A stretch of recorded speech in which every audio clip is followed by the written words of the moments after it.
Good morning, students. How are you all?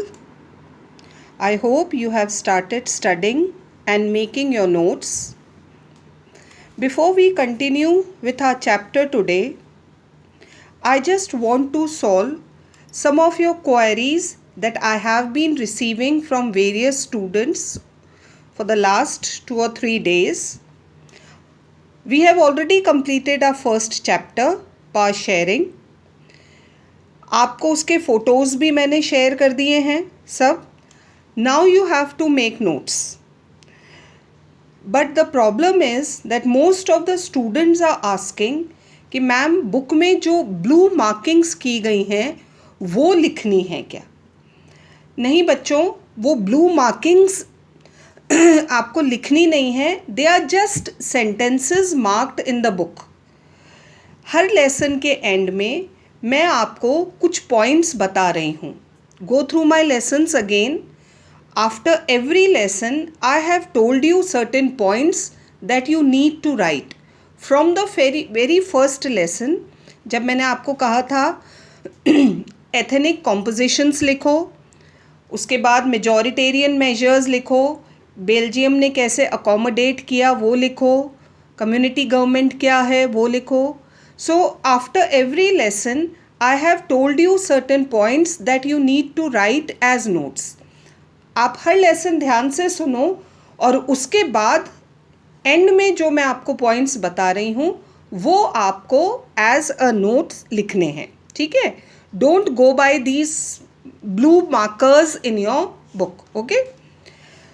So yesterday we have started with a new chapter that is federalism. Federalism, as you have read, is one of the form of power sharing. किसके बीच में है federalism power sharing? Between various levels of government. Federalism किसके बीच में power sharing है? अलग अलग level, that is the central government and the state government. तो फेडरलिज्म की डेफिनेशन पढ़ी थी हमने, division of power between central government and state government. Then we have read about the difference between unitary form of government and federal form of government. And most important question from this chapter, the features of federalism. We have discussed 7 features of federalism. Like in a federalism there has to be 2 or more levels of government. Different tiers of government have their own jurisdiction. Their powers are given to them by the constitution. One level of government cannot change this system. ये सब चीज़ें अभी हम आगे और इस chapter में discuss करेंगे. Then importance of courts. Supreme Court plays a very important role in federation. Sources of revenue, taxes. कौन सी गवर्नमेंट कौन से टैक्स कलेक्ट करेगी ये भी बहुत क्लियरली मेंशन होता है कॉन्स्टिट्यूशन में.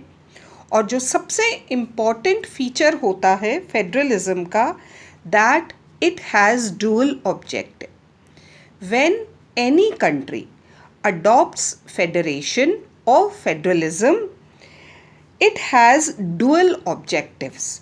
2 कारण होते हैं जिसकी वजह से फेडरलिज्म अडॉप्ट किया जाता है. That is to maintain the unity of the country, and the second one is to accommodate regional diversities. पूरी कंट्री यूनाइटेड भी रहे लेकिन हर एरिया को, डिफरेंट स्टेट्स जो कंट्री में हैं उन्हें अपना डेवलपमेंट करने का पूरा मौका मिले. और इसके लिए बहुत ज़रूरी है that it should have mutual trust. The state governments and the central government should have mutual trust and agreement to live together. ये एक small recap था हमारे कल के lesson का that we have read yesterday. Now continuing the same chapter today, we'll understand what are the various types of federations.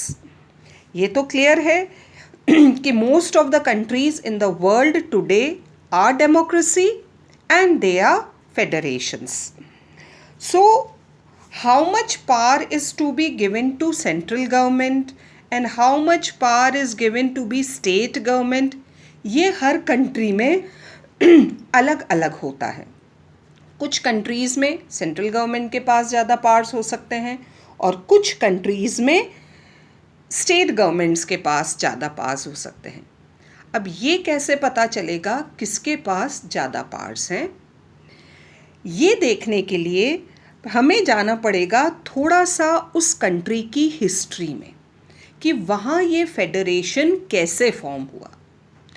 India is a federation, USA is a federation, Switzerland is a federation, Australia is a federation, and there are so many other countries. Belgium, of course, हमने example पढ़ा है बहुत detail में, is a federation. So there are two ways, two routes through which federations are formed. दो तरीके से federations बने हैं वर्ल्ड में, अलग अलग countries, but they are formed in two different ways. So now about these two different ways, the first form of federation और the first route, पहला तरीका जिससे फेडरेशन फॉर्म किया जाता है, that is independent countries coming together on their own to form a bigger unit. This is known as coming together federation. क्या कहलाता है बच्चों ये? Coming together federation. जो पहला रूट है जिससे बहुत सारे कंट्रीज फेडरेशन बने हैं, that is coming together federation. Now what is this coming together federation? When small countries, और जिन्हें हम सिविक्स में स्टेट्स भी कहते हैं, स्मॉल कंट्रीज जब अपने आप को एक दूसरे के साथ जोड़ते हैं, they come together to form a bigger unit, और एक बड़ा कंट्री बनाते हैं. छोटे छोटे कंट्रीज मिलकर जब एक बड़ा कंट्री बनाते हैं, that is known as coming together federation. The best example of coming together federation is United States of America. You know, there are 50 or more states in USA. 50 के आसपास states हैं, I think more than 50 only states in USA. वो सब किसी time पर independent थे, लेकिन उन्होंने मिलकर एक बड़ा कंट्री बना लिया by the name United States of America. So this is coming together federation. और भी examples हैं like Switzerland and Australia. The second route or the second type of federations are holding together federation. Now what is this holding together? When any big country, a large country, divides itself into smaller states for the sake of administration, for the ease of administration, कि rule करना आसान हो जाए. जब एक बड़ा country अपने आप को स्टेट्स में बांटता है, that is known as holding together federation. कौन से कंट्री का एग्जाम्पल दे सकते हैं हम यहाँ पर? हमने पढ़ा है दैट इज बेल्जियम. और बेस्ट एग्जाम्पल अगर देना हो तो हमारा इंडिया इसका बेस्ट एग्जाम्पल है. A large country divides into smaller units, that is known as holding together federation. तो these are the two routes through which the federations are formed in the world. The first one is coming together federation and the second one is holding together federation. ये तो हो गई इनकी definitions. Now if we talk about the difference between the two, क्या है दोनों का difference? देखो first तो यही हो गया, in coming together smaller countries come together to form bigger unit, that is coming together. And second one, when a big country divides itself into smaller units, it is known as holding together federation. फिर coming together federation में क्या होता है, the national government and the states they both have equal powers. जितने powers central government के पास होते हैं, same powers state governments के भी पास होते हैं. ठीक है. जबकि होल्डिंग टुगेदर फेडरेशन में क्या होता है, generally the central government that is more powerful than state government. ये एक डिफरेंस हुआ. फिर उसके बाद हो सकता है कमिंग टुगेदर फेडरेशन में the state are not subordinate to central government. जो कमिंग टुगेदर फेडरेशन है उसमें स्टेट गवर्नमेंट्स, सेंट्रल गवर्नमेंट उस पर अपना कोई भी डिसीजन ज़बरदस्ती लागू नहीं कर सकती, फोर्स नहीं कर सकती स्टेट गवर्नमेंट को कोई भी डिसीजन फॉलो करने को. लेकिन होल्डिंग टुगेदर फेडरेशन में central government sometimes can force its decision on state government and the state governments have to follow it. In coming together federations, all have equal powers. No special powers are given to either central government or state government. No special powers. But in holding together federation, some constituent units, they may have special powers. I repeat, they may have special powers. तो ये difference हुआ बच्चों किसका, coming together federation and holding together federation. Talking about the special parts हम इसे और chapter में आगे डिस्कस करेंगे. Now can you read the topic given here, what makes India a federal country? When we were talking in first chapter, वहाँ हमने देखा था small countries like Belgium and Sri Lanka, they were facing many problems in managing their diversity. क्या diversity थी Belgium और श्रीलंका में? Basically language groups. They have different language groups. And that was how to manage. One language group had majority and the another language group was in minority. सिर्फ एक difference को लेकर उन countries में इतनी प्रॉब्लम हुई. Belgium had to amend its constitution 4 times. Then they were able to accommodate diversity. Sri Lanka में there was a civil war.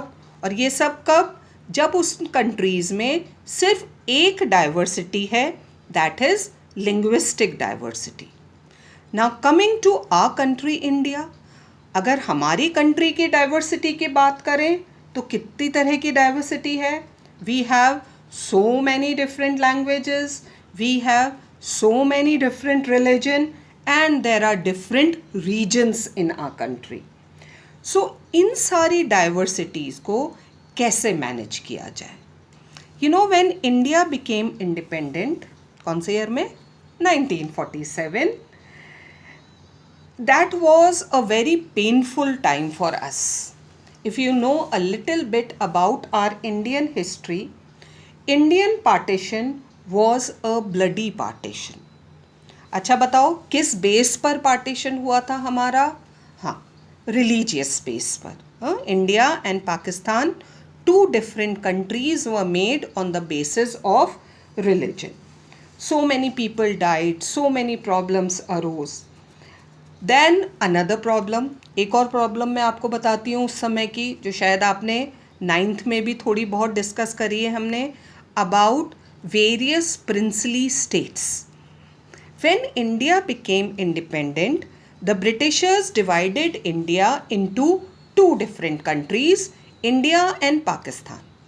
लेकिन ये जो इंडिया और पाकिस्तान में बटे हिस्से, ये तो सिर्फ हमारा आधा इंडिया था, which was being ruled by Britishers, which was under direct control of Britishers.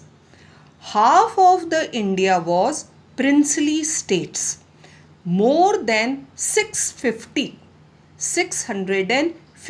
princely states were there in India at that time.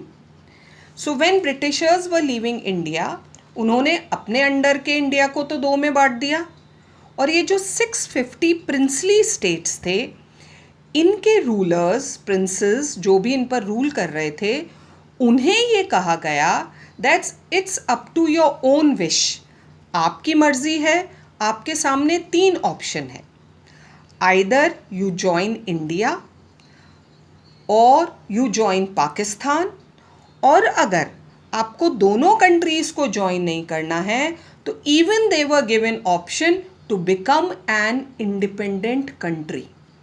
ये ऑप्शन दिया गया 650 प्रिंसली स्टेट्स को।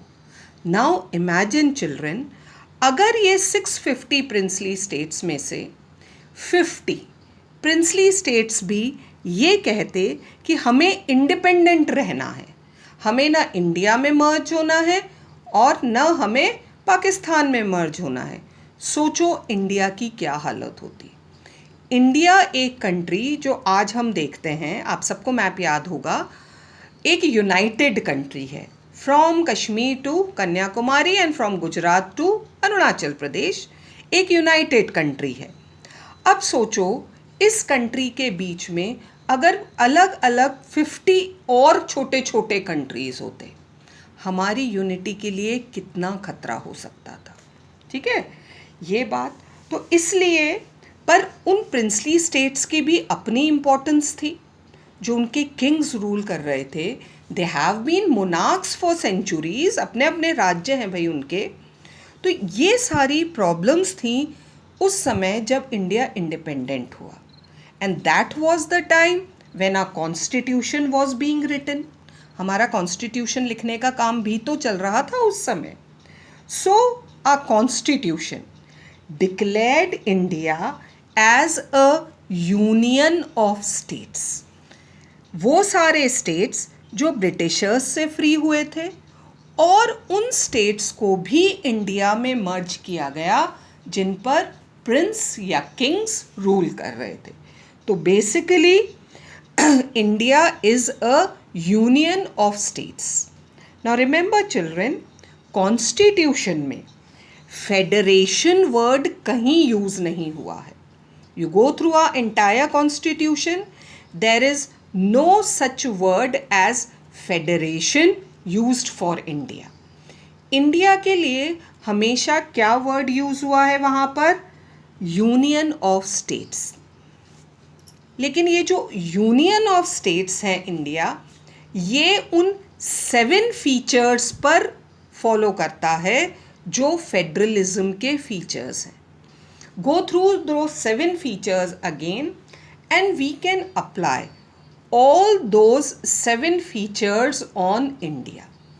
क्योंकि हम फेडरलिज्म के वो 7 फीचर्स फॉलो कर रहे हैं, इसलिए इंडिया भी क्या हो गया? एक फेडरेशन। कॉन्स्टिट्यूशन में यूनियन ऑफ स्टेट्स है, but we follow all the 7 features of federalism. Like first one, we have 2 levels of government, union government and state government, and of course the local government also, जो कि बाद में उसको add किया गया in the form of panchayats and municipalities. तीनों tiers of government, whether central, state or local government, they have their own jurisdiction, they have their own powers given to them. और ये जो division of powers है legislative powers का, what are legislative powers? Law making parts. क्या होते हैं बच्चों legislative parts? Law making parts. ये भी बहुत क्लियर कट डिवीजन हमारे कॉन्स्टिट्यूशन में किया गया है, और ये जो डिवीजन है लेजिस्लेटिव पार्ट्स का, that only makes India a federal country. क्या है हमारा ये topic? What makes India a federal country? So this clear division of legislative powers make India a federal country. Now we are going to discuss how this division of power is being made in India. India में ये division of power कैसे किया गया है? Our constitution has provided us with 3 lists. जितने भी legislative parts हैं, law making parts हैं, उन्हें 3 लिस्ट में डिवाइड किया गया है. As you can see, the first list is the union list. Name से क्लियर है बच्चों. यूनियन लिस्ट मीन्स कौन लॉज बनाएगा उस पर? आ parliament. All the subjects which are mentioned in union list, the laws are being made by the parliament. और ये वो सारे सब्जेक्ट हैं जो नेशनल इम्पोर्टेंस के हैं. नेशनल इम्पोर्टेंस मीन्स पूरे कंट्री में जिन पर एक लॉ होना चाहिए, डिफरेंट लॉज नहीं, एक लॉ होना चाहिए, वो सारे सब्जेक्ट्स कौन सी लिस्ट में रखे गए हैं? यूनियन लिस्ट में. Like defence of the country, army एक होनी है. Foreign affairs, what are foreign affairs? How are we going to maintain our relation with different countries? Banking है, उसके बाद करेंसी है, नेशनैलिटी है. पूरे कंट्री में जिस पर एक लॉ की ज़रूरत होती है, वो सारे सब्जेक्ट्स यूनियन लिस्ट में रखे गए हैं. And who make laws? The union government. That is, the parliament make laws on all the subjects that are mentioned in union list. The second list is state list. State list means who's going to make laws on the subject mentioned in this list? Yes, the state governments. Different state governments make laws on the subjects mentioned in state list. अब state list में कौन से subjects हैं? वो जो local importance के होते हैं, जो हर स्टेट में अलग अलग हो सकते हैं. जैसे एग्रीकल्चर, हर स्टेट में अलग अलग है, कहीं ज़्यादा होता है, कहीं कम होता है. उसके बाद पुलिस हर स्टेट की अलग होती है. इरिगेशन अलग होती है.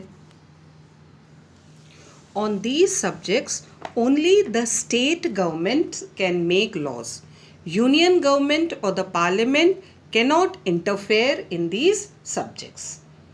Coming up to the third list, that is concurrent list. Now concurrent list में ऐसे subjects हैं जो दोनों importance के हैं. नेशनल लेवल पर भी लॉज बन सकते हैं और स्टेट लेवल पर भी लॉज बन सकते हैं. वो सारे सब्जेक्ट्स इंक्लूड किए गए हैं कॉन्करेंट लिस्ट में. And both the governments, the central government and the state government, both the governments have the power to make laws on concurrent list. Subjects क्या है? देखो, एजुकेशन. अब एजुकेशन पर सेंट्रल गवर्नमेंट भी लॉ बनाती है और स्टेट गवर्नमेंट भी. हमारा स्कूल कौन सी गवर्नमेंट के अंडर में आता है? बताओ, कौन सा बोर्ड है हमारा? CBSE board. CBSE mean central board of secondary education. तो हम कौन सी गवर्नमेंट के रूल्स फॉलो करते हैं? सेंट्रल गवर्नमेंट के रूल्स फॉलो करते हैं. लेकिन बूंदी में बहुत सारे ऐसे स्कूल्स भी हैं जिन्हें हम कहते हैं RBSE बोर्ड. RBSE क्या हुआ? राजस्थान बोर्ड. तो वो स्टेट गवर्नमेंट के बनाए हुए रूल्स फॉलो करते हैं. The other subjects that are in concurrent list along with education or forest, trade unions, adoption, succession, है ना, वसीयत बनवाना, और भी बहुत सारे सब्जेक्ट्स हैं जिन पर दोनों the state government as well as the central government can make laws. But now the question arises here, what happens when the laws made by central government and state government, they are in contrast with each other? After all, citizens तो एक ही हैं. State government ने अपना law बना दिया और central government ने अपना लॉ बना दिया. और अगर दोनों लॉज में कोई कॉन्फ्लिक्ट है, दोनों एक दूसरे के खिलाफ जा रहे हैं laws, then whose law is going to be followed? The central government. अगर दोनों लॉज में किसी भी तरह का डिफरेंस है और उसको लेकर कोई इशू आ रहा है तो फिर हमेशा सेंट्रल गवर्नमेंट का लॉ ही माना जाएगा, वहाँ स्टेट गवर्नमेंट का लॉ नहीं माना जाएगा. तो this is concurrent list. These three lists are being prepared by the constitution. ये तीनों लिस्ट किस में लिखी गई हैं? हमारे कॉन्स्टिट्यूशन में। कब इम्प्लीमेंट हुआ था हमारा कॉन्स्टिट्यूशन? 1950 में। तो ये जो 3 लिस्ट हमने पढ़ी, ये कब के सब्जेक्ट्स हैं? 1950 तक के सब्जेक्ट्स। जो भी उस समय लॉज की ज़रूरत थी, they were divided into either union list और स्टेट लिस्ट और concurrent list. But 1950 and the year going is, at present we are in which year? 2020. बहुत years पास हो चुके हैं. तो 1950 तक जितने भी सब्जेक्ट्स डिवाइड हो सकते थे वो तो कॉन्स्टिट्यूशन ने कर दिए. But during these so many years, nearly 70 to 80 years, there have been different subjects which have come up which require, on which laws are to be made, जिन पर हमें कानून बनाने की ज़रूरत महसूस हुई. लाइक कंप्यूटर सॉफ्टवेयर, कॉपीराइट, और भी बहुत सारे ऐसे इश्यूज़ हैं, टॉपिक्स हैं जिन पर लॉज बनाने की ज़रूरत हुई. Now these topics are not mentioned in any of these 3 list, क्योंकि ये 1950 तक थे ही नहीं टॉपिक्स. तो there is another list along with union, state and concurrent list. There is another list by the name residuary list. क्या कहलाती है बच्चों ये list? The residuary list. Now this list has all those subjects or all those topics that came up after our constitution was being made. ये एक open list है. इसमें subjects add होते जाते हैं. विथ पासिंग टाइम, जैसे जैसे हमें न्यू लॉज बनाने की ज़रूरत लगती है, वो टॉपिक्स कौन सी लिस्ट में ऐड कर दिए जाते हैं? रेजिड्यूरी लिस्ट में ऐड कर दिए जाते हैं. Now who makes laws on these residuary subjects? According to our constitution, the union government has the power to legislate or make laws on these residuary subjects. State governments have been given no powers regarding these residuary subjects. तो residuary subjects जो हैं residuary list में लिखे हुए, उन पर कौन laws बनाता है? Only the union government. So this is the federal division of power in India, and this division makes India a federal country, जिसमें सारे पार्ट्स को डिवाइड किया गया है between union government and state government. Subjects divide किए गए हैं 4 list में. Union list, laws made by union government. State list, laws made by state government. Concurrent list, both union and state government can make the laws. And residuary list on which the union government make laws. So this makes India a federal country. Now talking about the notes that you are going to make on the lesson we have read today. Write down the definition of both the roots types of federation: coming together, holding together, unki definition, unka difference, and what makes India a federal country, this division that is being made through list. ये सारे notes आज के chapter में से आप बच्चे तैयार करोगे. Okay, so it's goodbye for now and keep learning.